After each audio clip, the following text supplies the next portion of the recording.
Hello viewers, welcome back to Tejas feast. రొయ్యల కూర ఎలా ప్రిపేర్ చేయాలో చూసేద్దామా? ఛానల్ నచ్చితే సబ్స్క్రైబ్ చేసుకోండి, లైక్ చేయండి, అలానే కామెంట్ చేసేసేయండి. ఓకే, ముందుగా ప్యాన్ పెట్టేసి అందులో ఆయిల్ వేసి ఫైనలీ చాప్డ్ ఆనియన్స్ యాడ్ చేస్తున్నాను. నేను ఇక్కడ ఆనియన్స్ క్వాంటిటీ ఎక్కువ ఉండాలి, టొమాటోస్ అనేవి తక్కువ ఉండాలి, అప్పుడే కర్రీకి మంచి టేస్ట్ వస్తుంది. బాగా ఫైన్గా చాప్ చేసేసేయండి. యాడ్ చేసిన తర్వాత జింజర్ గార్లిక్ పేస్ట్ వేసి బాగా రోస్ట్ చేసుకోండి. కొద్దిగా సాల్ట్ యాడ్ చేస్తున్నాను నేను, అండ్ కొద్దిగా ఒక హాఫ్ టొమాటో, అంతే హాఫ్ టొమాటో ఫైన్గా చాప్ చేసి యాడ్ చేసుకున్న తర్వాత ఈ విధంగా రోస్ట్ చేయండి. అండ్ ఇక్కడ నేను ప్రాన్స్ బాగా క్లీన్ చేసి పెట్టుకున్నాను అనమాట. ఇది అందులో యాడ్ చేసేసేయండి. ప్రాన్స్ క్లీన్ చేసే వీడియో కూడా నేను త్వరగా అప్లోడ్ చేస్తాను. అంటే చాలామందికి ఐడియా ఉండదు కదా, సో వాళ్ళ కోసం, బిగినర్స్ కోసము.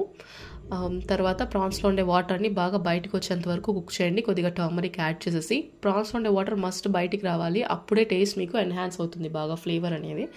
తర్వాత ఈ విధంగా చిల్లీ పౌడర్, కొద్దిగా ధనియాల పొడి యాడ్ చేసి బాగా రోస్ట్ చేయండి. లిడ్ పెట్టేసి క్లోజ్ చేసి బాగా కుక్ అయిన తర్వాత వాటర్ యాడ్ చేసుకోండి. నేను ఇక్కడ హాఫ్ కప్ వాటర్ యాడ్ చేస్తున్నాను, అంతే. నాకు కర్రీ థిక్గా ఉంటే చాలు. యాడ్ చేసిన తర్వాత ఈ విధంగా ఫైనల్గా చాప్డ్ కొరియాండర్ వేసి సర్వ్ చేసుకుంటే సూపర్ యామీ ప్రాన్స్ కర్రీ అయితే రెడీ అయిపోతుంది. ఛానల్ నచ్చితే సబ్స్క్రైబ్ చేసుకోండి.